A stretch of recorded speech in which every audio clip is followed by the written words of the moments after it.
Ya ordena el alcalde María Isabel Climoco con el ingeniero del ciudad Luis Vicente Despalo para chequear si tiene del mga edificio de comercio man o de gobierno adentro el 5-kilometer radius ella destroza por causa na temblor que tupa na ciudad del ayer madrugada. Asigun con Despalo, tiene cerca 100 mga edificio na centro del pueblo, particularmente adentro el 5-kilometer radius. Y base na chequeada que conduci al diso mga personajes en coordinación con el Bureau of Fire Protection, no hay de este mga edificio ella tiene grave destrozo por causa na temblor.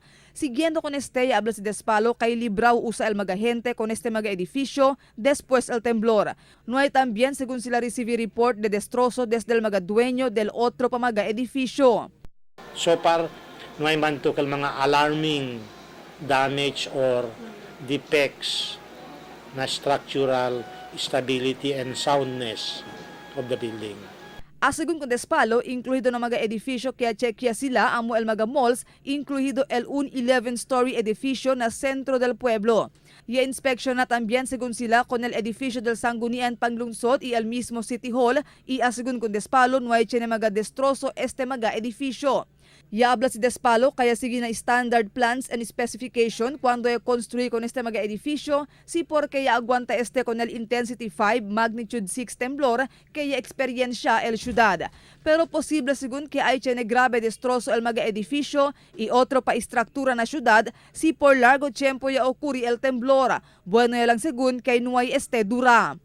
Este mga intensity jaton o the magnitude de ese, no? El factor that causes the collapse of the building is the time. Si largo tiempo ka siyan sway el building, even intensity 4 or intensity 3, if it lasts akal gayot tarda, it will collapse. Now, este mga building jaton ki, yung construct by the engineers, by the civil engineers, also to resist this mga earthquake.